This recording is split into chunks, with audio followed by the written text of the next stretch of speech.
thing is, Harry's committed the cardinal sin in Charles's eyes of not supporting Camilla. I mean, attacking Camilla in various ways, because, quite frankly, he was thrown under the bus as a teenager by Camilla's Charles's great drive to have Camilla rehabilitated. And so great relationships were made with the press and with the media so that Camilla's path would be smooth. And it took years and years and years, but it eventually happened. And along the way, Harry was collateral damage in terms of thrown under the bus with stories. And, when you think about it, Camilla is, nobody says it, but in terms, you could have been seen as the wicked stepmother. Yeah, and, well, he almost said that in his book. Yeah. Yes, absolutely, and you can't blame. But of course, for Charles, that's unforgivable because Camilla is non-negotiable. I mean, she's queen, for God's sake, when even the proper queen didn't want her to be. She wanted her to be queen consort. And Charles has overruled all of that. Yeah, anyone comes for Camilla, that's where Charles, I think, goes nuclear, goes postal.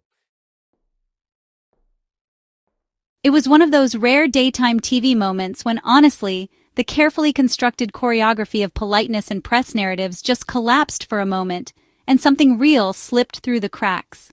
On an otherwise typical segment of the Jeremy Vine Show, where conversations usually tiptoe around royal controversies, something remarkable happened. A guest, seated right beside Jeremy, didn't flinch, didn't soften, and didn't cater to the monarchy's well-worn talking points. Instead, she dropped a truth bomb that echoed through the studio. Camilla is seen by many as the wicked stepmother, and Charles, as always, stands firmly by her side. And what made that moment cut even deeper? Jeremy didn't dismiss it. He didn't challenge her. He didn't nervously laugh or try to pivot. No, he nodded. He agreed. He acknowledged it. That alone sent shockwaves through viewers who had grown used to mainstream presenters playing dumb or playing defense. In that brief acknowledgement, something unscripted, something unfiltered happened, and those who followed the royal saga closely understood right away that this wasn't just about public perception. This was about Spare. This was about Harry. Because those words, the wicked stepmother, Charles's unwavering loyalty to Camilla, weren't just plucked from thin air. They weren't tabloid fantasies or editorial exaggerations. They were Harry's words, his pain, his memory.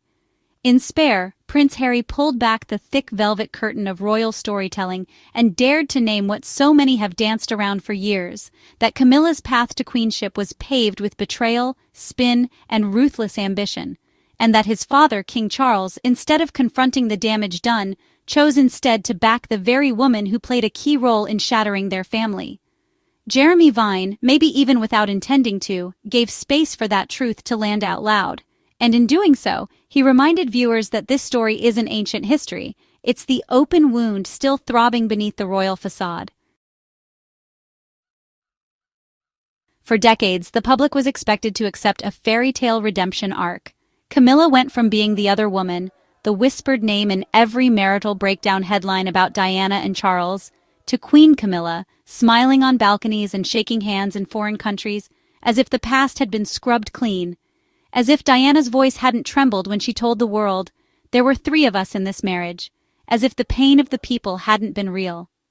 But what that Jeremy Vine segment captured, intentionally or not, was the truth that lies buried beneath the Buckingham Palace press releases. Camilla didn't fall into queenship by accident. She was ushered there, protected, repackaged, forgiven not by the public, but by the institution desperate to keep its own myth intact. And Charles? Charles made his choice. Time and time again, he chose Camilla. Not just in private, but in public. Not just after Diana's death, but during her most humiliating years. When his first wife was struggling under the scrutiny of the world, when she was grappling with loneliness, bulimia, and the pressure of becoming the people's princess, Charles didn't hold her hand. He held Camilla's. And when Diana died, he didn't pull away from that past. He leaned into it. He invited Camilla closer. Behind the scenes, the palace got to work, carefully staging her slow reintroduction to public life, dressing her in soft colors, scripting her words, turning her from a pariah into a partner. And still, it wasn't enough for her to simply be the woman Charles loved. No, they wanted her to be queen. They wanted to rewrite the ending entirely. Harry saw that, he lived it, and he wrote it. So, when Jeremy Vine agreed with the guest calling out Camilla's wicked stepmother legacy, it wasn't just some casual TV soundbite, it was validation. For the people who've held on to Diana's memory like a lighthouse in the storm, for the readers of Spare who found their own family trauma mirrored in Harry's words, for those who watched the media, bend over backwards to justify Camilla's rise while demonizing Diana's sons for speaking out. It was a moment that said, yes, we see it too, you're not wrong. The palace may have control over the narrative in newspapers, but it can't fully erase the truth in people's hearts.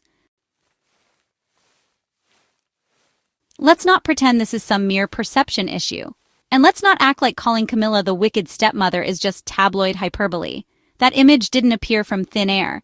It was built through years of choices. Choices to prioritize appearances over honesty. Choices to bury pain in favor of public image. Choices to vilify the woman who broke down publicly and canonize the one who hid in the shadows until, the coast was clear. And Charles, now king, wears that history like a crown he'd really rather you not inspect too closely. Because deep down he knows. He knows that many still look at Camilla and see the ghost of Diana standing in the room, uninvited, unacknowledged, but, honestly, impossible to ignore. The irony, of course, is that Charles has spent his entire adult life obsessed with control. Control of his image, control of his narrative, control of the monarchy's future. And yet, no matter how many times he walks hand in hand with Camilla through a cheering crowd, the unease never truly fades.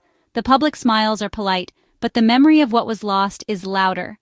Every balcony wave with Camilla at his side is a reminder of what should have been.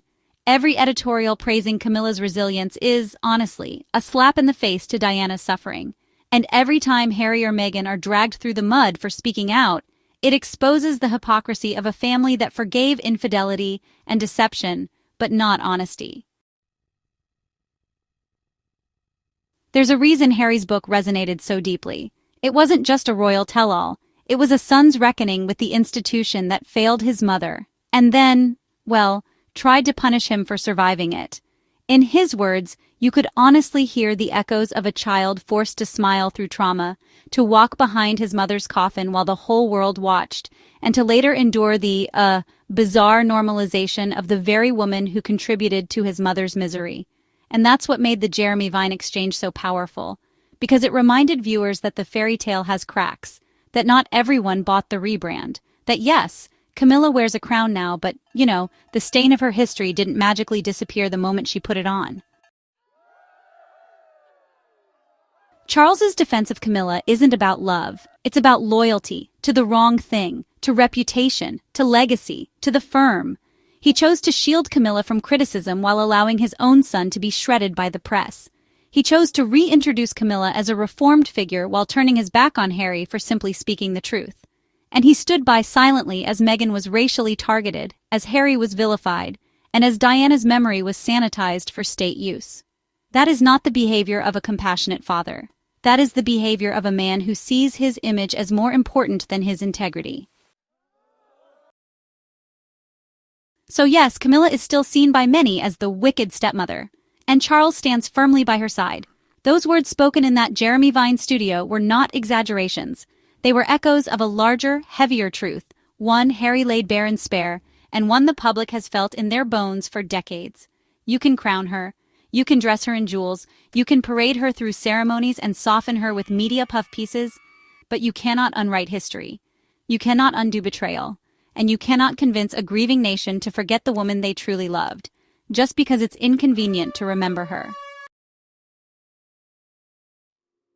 Let this be a reminder to those watching. Silence may be dignified, but truth is powerful. Harry told the truth. That guest on Jeremy Vine told the truth, and Jeremy for once agreed. That alone is enough to shake the firm's carefully guarded foundations. Because truth has a way of surviving the spin, just like Diana's memory has survived everything thrown at it. And just like Harry's voice, though scorned, continues to resonate far beyond palace walls.